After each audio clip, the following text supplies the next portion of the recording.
Friends, welcome back to my channel NN square.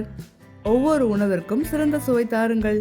இன்றைக்கி நம்ம வீடியோவில் பார்க்க போகிற ரெசிபி சொரக்காய் பாயாசம். இந்த ரெசிபிக்கான இன்க்ரீடியன்ட் பார்த்துடலாமா? வாங்க. பால்கோவா, சாப் பண்ண பாதாம், ஒரு 15 தோல் நீக்கிய பாதாம், மில்க் மேட், 1 லிட்டர் பால், தேவையான அளவு சர்க்கரை, ஒரு முழு சொரக்காய். சொரக்காவை எடுத்து நல்லா கட் பண்ணிக்கோங்க. தேவையான சொரக்காயை நம்ம பீல் பண்ணிக்கலாம்.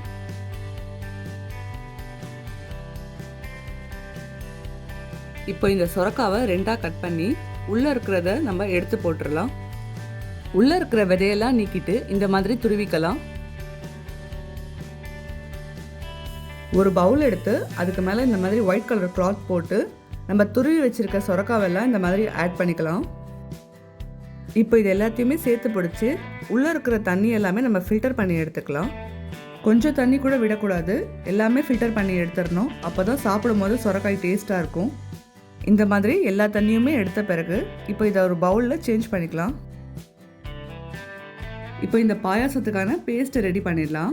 ஒரு மிக்சர் ஜாரில் பீல் பண்ண பாதாம், 50 கிராம் அளவு பால்கோவா,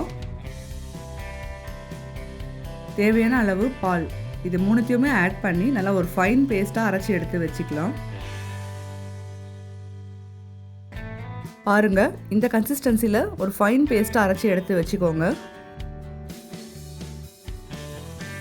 ஸ்டவ்வில் ஒரு பேன் வச்சு நம்ம வச்சுருக்கிற மில்கை நல்லா பாயில் பண்ணிக்கலாம். பால் நல்லா கொதிக்கும் போது இந்த மாதிரி ஒரு கரண்டி வச்சு கிளறிட்டே இருக்கணும்.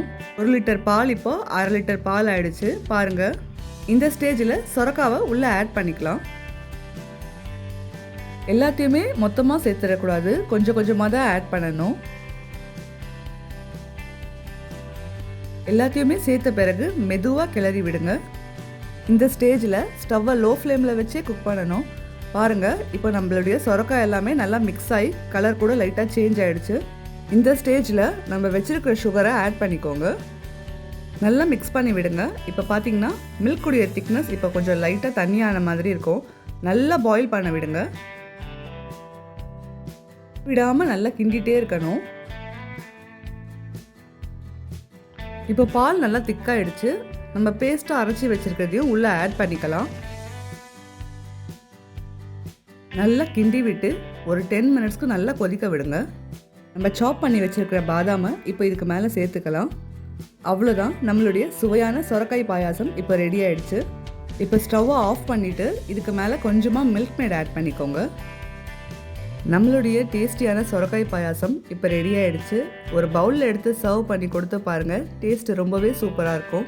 இந்த ரெசிபி உங்களுக்கு பிடிச்சிருந்தா மறக்காமல் நம்மளுடைய சேனலை சப்ஸ்கிரைப் அண்ட் லைக் பண்ணிக்கோங்க. Stay tuned for more recipes. டாடா bye bye from NN square. நான் உங்கள் நாசிரா நயீம்.